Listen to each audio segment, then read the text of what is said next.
dans le cadre de l'émission du monde à Témiscamingue. Nous avons aujourd'hui un ami, si je le regarde bien, le tropical me vient comme nom. Disons les Philippines. Est-ce que vous connaissez les Philippines? Avec moi, c'est Andrew Barquin, c'est ça? Oui, c'est ça. Bienvenue. Merci. La première fois à la télévision? Deuxième fois. Deuxième fois. Ouais, deuxième fois. Oh, on commence à être une vedette? La première fois, c'était ici, dans le même endroit. Et c'était pour parler d'un événement dans le parc, à l'extérieur. À l'époque, on voulait faire de la musique à l'extérieur. Et puis, on est venu ici pour en parler. C'est très bien. Ouais. Donc, on veut vous connaître un peu plus. On dit que vous venez des Philippines, mais de quel endroit exactement? Alors, moi, je viens du sud du pays et je proviens dans une ville qui s'appelle Iligan. Et c'est une ville qui est connue pour ses chutes. Alors, il y a des chutes nombreuses, des chutes larges, des chutes longues, des chutes petites, de toutes sortes de chutes. Et aussi, c'est une ville qui se situe près de la mer, alors qu'il y a beaucoup de plages partout. Est-ce que c'est la mer Sébert? La mer, comment? Sébert? Sébert, non. C'est la mer s'appelle Celebes. Celebes. Bon, je savais, il y avait quelque chose qui ressemblait. Si on explique les Philippines, c'est un archipel avec plusieurs îles. Oui, exactement. Vous venez d'une île principale qui s'appelle Mindanao, oui. C'est ça. Oui. Donc, la ville où vous demeurez sur cette île, est-ce que c'est une grosse ville? Combien d'habitants à peu près? C'est difficile à dire. Je dirais peut-être 150 000, peut-être. 150 000, oui. Mais ça fait déjà 10 ans que vous êtes parti. Que je suis parti. Alors, qui sait? C'est ça. Et ça peut être différent aujourd'hui. Donc, vous avez été élevé d'une grande ville parce qu'on peut parler au niveau tropical, parce qu'on parle de degrés 26 à 32 en moyenne à l'année. Oui, de température. Donc, le Québec, c'est pas 26 à 32 à l'année. Ça peut être 32, moins 32. Oui, moins 32. Ouais, une petite différence. Est-ce que, bon, vous avez été élevé dans une grande ville, mais quand on va à l'extérieur, parce qu'on parle de montagne aussi, des fleurs tropicales, si vous décriviez un peu la nature, un peu des Philippines, mais est-ce que c'est la même chose dans toutes les îles ou oui, c'est plus ou moins la même chose dans toutes les îles. Il y a de diversité géographique. Alors il y a des montagnes, des collines, et puis des chutes, et des rivières. On en voit ici quelques exemples, là, comme les belles chutes à la droite. Alors ici, ça ce sont des chutes qui se trouvent en fait, les deux chutes ici, et se trouvent dans la ville d'où je viens. Ah, OK. Oui, et ça s'appelle en français Marie-Christine, les chutes Marie-Christine. Dans notre langue, on l'appelle Maria Cristina. Et puis l'autre, ça s'appelle Tinago, parce que ça veut dire quelque chose qui est caché, parce que ces chutes-là, c'est pas tout de suite accessible des routes principales. Ouais. Alors il faut voyager, il faut marcher un peu pour y aller. Vous disiez dans votre langue, mais la langue principale aux Philippines, c'est quoi? La langue principale, ça s'appelle Tagalog, mais il y a beaucoup d'autres langues qui se parlent aussi dans le pays. Et ma langue maternelle, c'est pas le Tagalog, c'est ce qu'on appelle le Cebuano. Et c'est la deuxième langue la plus parlée dans le pays, après le Tagalog. Et on parle de diverses religions, mais c'est la religion musulmane, je crois, qui est la plus grande. Il y a plus de monde. C'est laquelle qui est... En fait, il y a trois religions principales. OK. Alors, il y a le catholicisme, et ensuite, il y a les musulmans, la religion de l'islam et puis la religion des autochtones. La religion des Autochtones qui ressemble à quoi? Plus au bouddhisme ou... Non, je dirais que c'est plutôt de l'animisme. Ah, OK. Ouais. Mhm. Donc, vous êtes né sur cette île merveilleuse, enchanteresse, avec la chaleur qui vous entoure. Une mère, un père, Mhm. combien de frères et sœurs? J'ai 2 frères, mais j'ai pas de sœur. Pas de sœurs. Oh, les garçons étaient tranquilles. Donc, vous êtes 3 dans la famille, Oui. 3 enfants. Nous sommes 3, effectivement. Bon, vous avez pu aller à l'école parce que maintenant vous êtes ici, bien éduqués. Est-ce que c'est en général aux Philippines qu'on puisse faire des études? Aux Philippines, pourriez-vous En voulant répéter? dire que est-ce que ce sont seulement les gens qui travaillent fort pour envoyer leurs enfants à l'école ou c'est pas généralisé que les enfants vont à l'école? D'accord. En fait, l'éducation est accessible maintenant à tous les enfants, à toutes les personnes. Ouais. Comment se fait-il que vous parlez anglais et français? Est-ce que vous avez fait vos études en français ou en anglais? J'ai jamais fait, jamais fait les études en français, en fait. D'accord. Mais j'ai suivi des cours de français au fil des années. Je me souviens la première fois où on est arrivé au Canada, je regardais les étiquettes dans des produits. C'était ma première façon d'apprendre la langue. Et après ça, à l'école secondaire, c'est là où j'ai suivi mon tout premier cours de français pour les débutants. Et après ça, j'ai suivi des cours à l'Alliance française, à l'Université de Toronto, et ensuite à l'Université Sainte-Anne. C'est-à-dire que vous êtes demeuré aux Philippines combien d'années? 15 ans. 15 ans quand même? Ouais. À l'âge de 15 ans, j'ai immigré au Canada avec mes parents et mes frères. Vos parents, pour qu'ils déménagent au Canada, quel métier ils avaient? Ma mère est comptable et mon père est électricien. Donc, 15 ans de vie aux Philippines, vous avez la culture. Est-ce que vous gardez encore certaines traditions, certaines cultures de là-bas? Oui, oui. Il y a un truc particulier qu'on fait avec mes parents et c'est on prend la main de nos parents et puis on le met sur nos fronts. Et c'est juste une façon de montrer du respect pour aussi.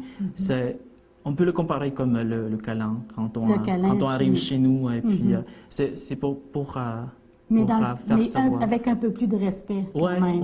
Ouais. C'est pour qu'ils sachent qu'on est arrivé, qu'on est sain et sauf. Ouais, ça. Et aussi, on a toujours gardé notre croyance en Dieu et puis en Jésus. Ouais. Donc, vous êtes catholique ou chrétien? Je dirais plutôt que je suis un chrétien, ce qu'on appelle nouveau-né. OK. Ouais. On garde le respect. C'est très important, la famille, les parents, oui. Le respect chez les parents. Donc, eux vous montrent aussi, vous vivez aux Philippines, c'est pas la même nourriture qu'ici. Non. Quel choc en arrivant au Canada, ça. On n'apprend pas à manger la poutine la première journée, j'imagine. Hein? Ah, ouais. Qu'est-ce qu'on mange quand on est aux Philippines?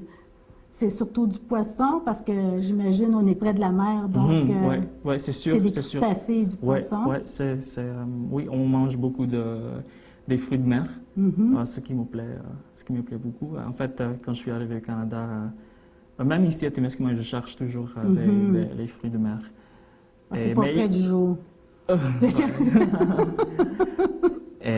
Mais en fait, la cuisine philippine, c'est vraiment diverse parce que la culture philippine a été influencée par 3 cultures principales. Alors, la culture espagnole de l'Espagne, à la culture chinoise et la culture américaine. Alors, ça a influencé aussi la nourriture. Alors, c'est vraiment un mélange de différents mets, mais en utilisant des ingrédients qui sont propres aux Philippines, ce qui rend les mets uniques.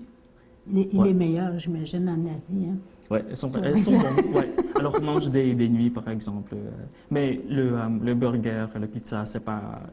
Non, c'est pas commun. Ouais. Non, mais ce que je voulais dire, c'est pas en commun. C'est en fait, ouais, tout le monde le connaît. Ouais. Bon, donc, on arrive à 15 ans au Canada.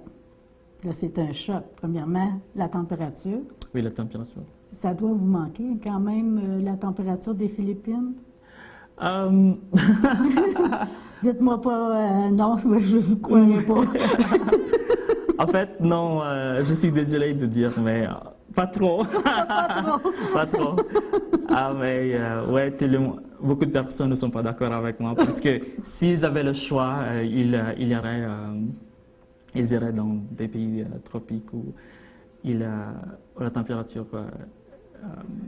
serait beaucoup plus élevée. Mais moi, non. L'été canadien me suffit. Et l'hiver, je le prends. On n'a pas le choix de toute façon. Voilà, exactement.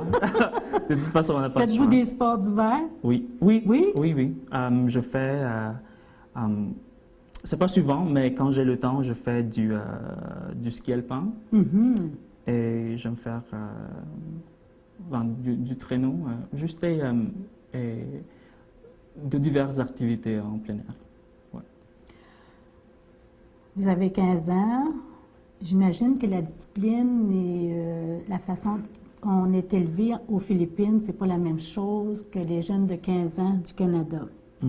Est-ce que ça a été difficile de faire l'adaptation des deux cultures, de s'adapter au Canada et de voir les autres de notre âge d'agir d'une certaine façon et que nos parents, j'imagine qu'ils sont plus stricts. Hein? Oui.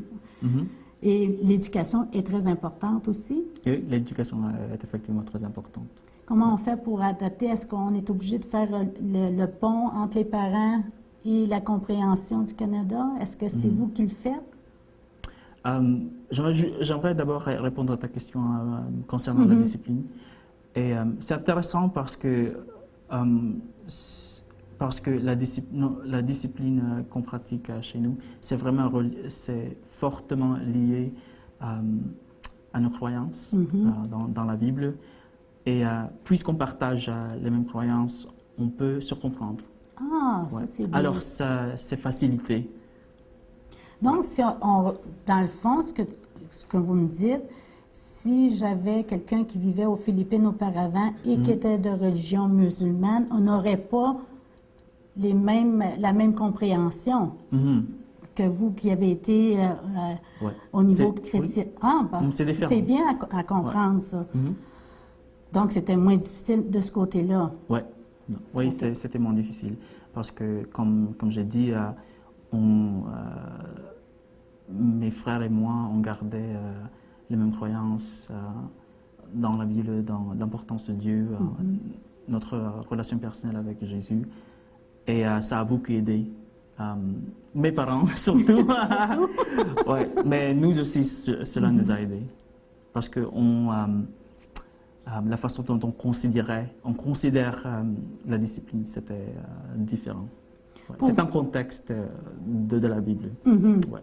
Pour vous, c'était facile, mais est-ce que quand vous regardiez les autres jeunes de votre âge, vous trouviez des choses que vous ne compreniez pas de la façon dont ça se passait ici? Qu'est-ce que vous aviez trouvé le plus difficile pour l'adaptation? Le plus difficile pour l'adaptation... Mis à part la température, bien entendu. Non, j'ai réfléchi. Parce que pour moi, l'adaptation, c'était pas vraiment difficile. Ce que j'ai trouvé toutefois difficile au début, c'était le fait que j'ai quitté tous mes amis aux Philippines Et quand je suis arrivé, je connaissais personne, je ne savais pas où aller. Alors ça, c'était difficile, mais dès que j'ai commencé à l'école, et puis j'ai eu l'occasion de faire la connaissance de différents étudiants, alors ça irait bien après. Ouais. Vous avez encore de la famille là-bas? Aux Philippines? Oui, bien sûr. Est-ce que vous allez les visiter encore? Ça fait, en fait, à vrai dire, ça fait 10 ans, une décennie que je n'ai pas visité les Philippines. Mais on est en train de planifier quelque chose pour cette année. Alors, on va voir. On va voir. J'imagine que vous avez dû faire des prières parce que dernièrement, il y a eu le cyclone. Ah, vous êtes au courant de ça? Oui. Oui. Est-ce que vous avez perdu des gens proches ou des amis? Heureusement, non. Ouf. Heureusement, non. Mais nous avons quelques parentés qui ont perdu des biens, qui ont perdu des maisons, parce que ce typhon-là, c'était vraiment anormal, surtout pour notre ville natale, parce que notre ville natale, il est vraiment rare qu'un typhon comme ça puisse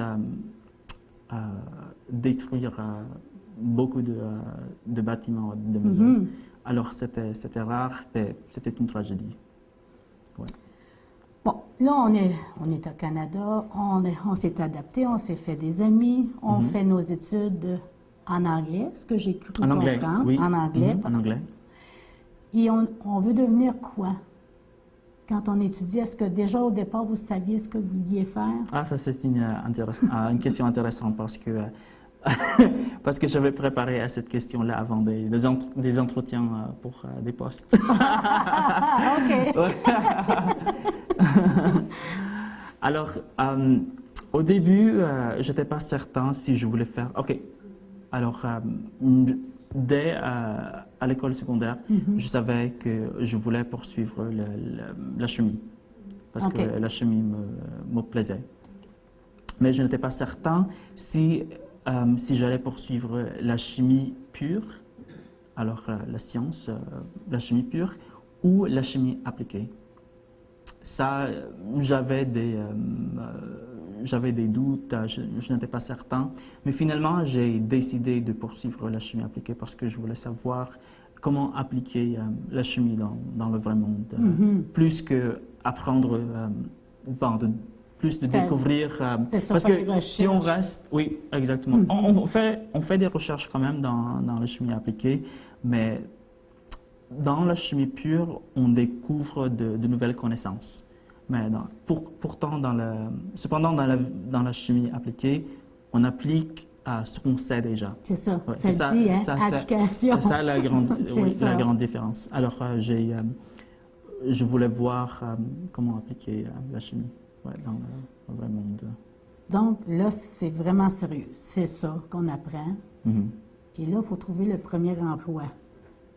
Où est-ce qu'on le trouve? Le premier emploi? Oui. Où est-ce que je l'ai trouvé? Oui. À Tembec. Ah oui, déjà? Oui. Ah, c'est le premier emploi ici. En fait, c'est ma deuxième fois, mais, mais quand même, c'est là où j'ai trouvé mon premier boulot. Et comment vous avez pris connaissance qu'il y avait besoin de quelqu'un ici? À Témiscamingue, premièrement, là, on s'en va là, de Toronto, j'imagine. Oui, de Toronto. Ouais. Donc, on part de Toronto, puis on s'en vient à Témiscamingue. Qu'est-ce qui nous fait décider à... C'était en 2006 que j'ai trouvé le boulot à Tembec. Et à l'époque, à ce temps-là, je cherchais une compagnie où je pouvais faire un stage. Parce que je venais de terminer ma 3e année d'études en génie chimique et chimie appliquée. Et à la fin de l'été, j'ai reçu un courriel de l'un des employés ici qui disait que Tembec avait besoin de quelqu'un pour s'occuper de la coordination des activités de recherche et développement du traitement anaérobie dans le département de traitement des eaux usées. Alors, voilà comment j'ai appris du poste et ouais, c'était fait après ça. Ouais. Et si je comprends bien, ça, ce fut pour combien de temps, ce poste? Seulement pour une année. Pour une Alors, année. 2007, non, attends, j'ai commencé en septembre 2006 et j'ai terminé le stage en août 2007. Et on va où à ce moment-là? Et après le stage, je suis retourné à l'Université de Toronto pour terminer ma 4e année. Parfait. Ouais. Et là, est-ce qu'on réapplique encore à Tembec quand on a terminé? Est-ce que vous aviez aimé ça, premièrement, travailler ici? Oui. C'est encore gênant de dire non, là, devant tout le monde, mais qu'est-ce qui vous a attiré? On va changer la question. Qu'est-ce qui vous a attiré ici, à Témiscamingue? Oui, honnêtement, c'était un peu dur au début, parce qu'il faut comprendre que j'avais toujours habité dans Mississauga, parce que c'est la ville d'où je viens, ici au Canada. Et la Mississauga, ça fait partie du Grand Toronto. Alors, j'étais habitué à la vie dans une grande ville. C'est ça. Parce que nous autres, c'est ça, hein, c'est une grande ville. Ouais. Alors, au début, c'était un peu dur, parce que, bon, je connaissais personne, je ne savais pas que faire où, et puis il faisait beaucoup plus froid en hiver. Ouais. Quelques degrés. Quelques degrés. Quelques pouces de neige cette année. Et je n'avais même pas de voiture pour me déplacer en ville, Oh, OK. ni pour aller à North Bay quand je voulais. Mais j'étais prêt, en même temps, j'étais prêt à rencontrer de nouvelles personnes et d'apprendre de nouvelles choses. Et je me souviens, on m'invitait à faire du curling dans le centre. Et je n'avais jamais fait du curling auparavant, alors c'était quelque chose de nouveau. Aussi, j'avais des collègues assez sympas qui m'invitaient à dîner chez eux et passer du temps ensemble le week-end. Mais ce qui m'a vraiment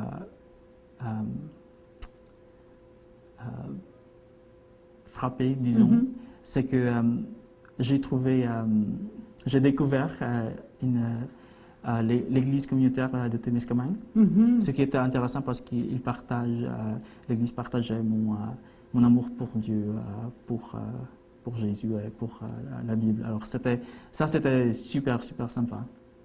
Ouais. C'est bien. Ouais. Et les gens, j'imagine qu'à Mississauga,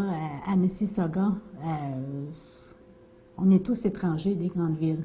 J'ai demeuré en grande ville et si vous ne faites pas partie déjà, vous n'avez pas déjà votre clan d'amis, les voisins, puis ça ne vous parle pas. Non. Ici, quelle est la différence quand vous arrivez ici? Là, puis là, les gens vous connaissent, hein, puis ça vous pointe. Est-ce que vous trouvez ça difficile ou maintenant vous êtes adapté à ça? Oui, je suis adapté à ça maintenant. C'était, oui, comme vous dites, dans la grande ville, tout le monde est vraiment étranger. On ne se dit pas bonjour parce qu'on ne se connaît pas.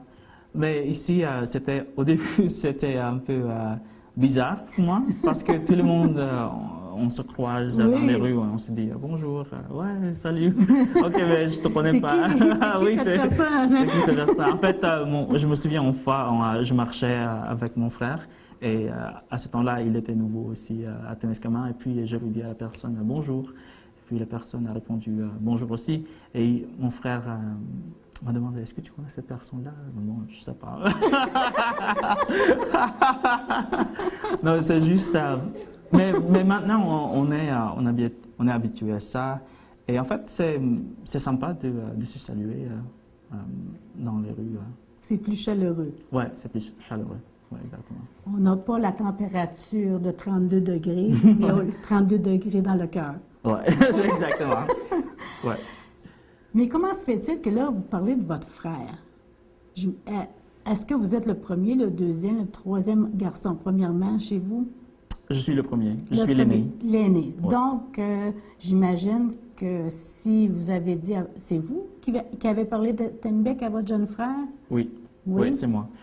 Et en fait, l'histoire est beaucoup plus compliquée que ça. Oh boy! Okay. Ouais, parce que quand j'étais ici faire mon stage, j'ai fait venir mes frères et ils ont passé un mois de vacances avec moi. Et puis, pendant ce temps-là, j'ai eu l'occasion de leur montrer un peu l'usine, de leur montrer la ville, de les présenter à quelques-uns de mes amis.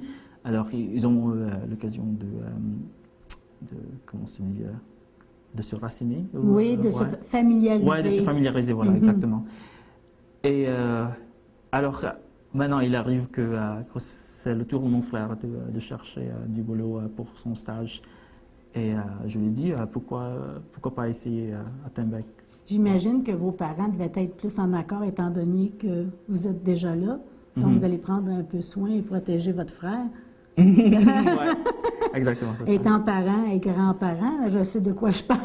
Ça doit être plus rassurant. Oui, pour eux. Pour eux. Pour eux. Eux, qu'est-ce qu'ils disent de ça, que vous êtes ici à Témiscamingue? Est-ce qu'ils viennent vous visiter maintenant? Est-ce qu'ils sont déjà venus ici? Oui, ils sont déjà venus ici beaucoup de fois. Ouais, en fait, je ne peux même plus compter les fois qu'ils sont venus nous rendre visite. Et comment ils trouvent ça, eux?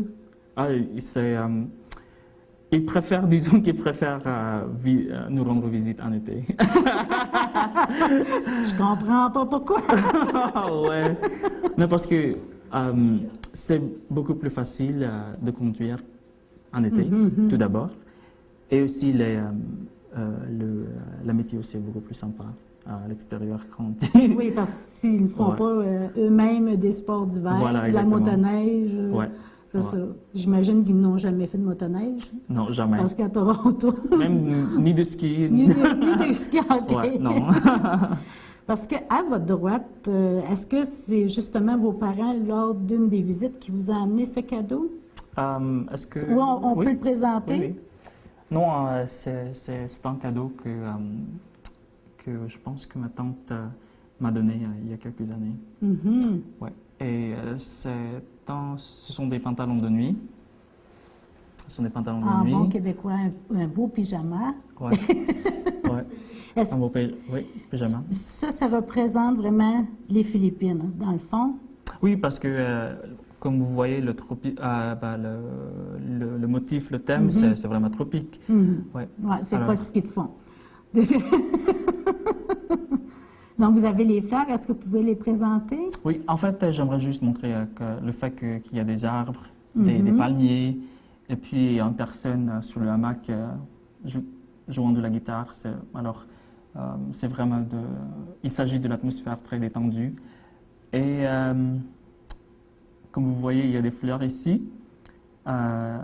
Ces petites fleurs blanches s'appellent sampaguita dans notre langue. En anglais, ça s'appelle des jasmins.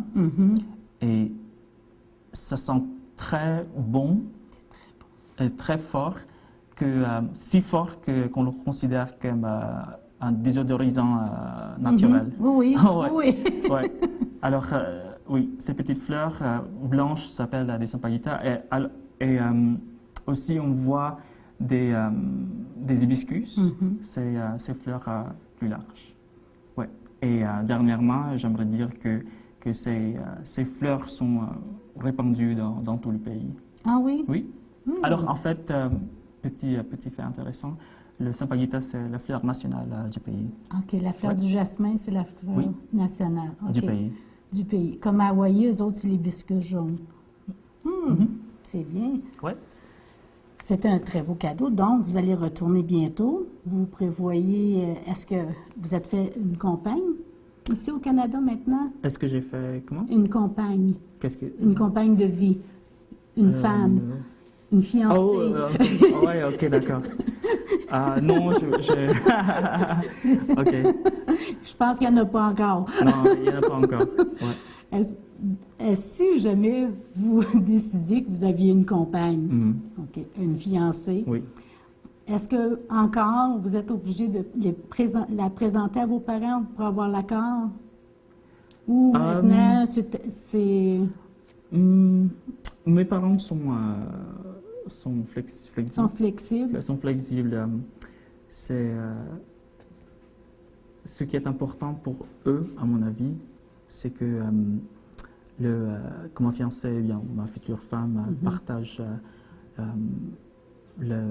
le même amour pour Dieu, pour Jésus. Ouais. C'est ça, pour eux, à mon avis, c'est ça qui compte vraiment. Et, ouais.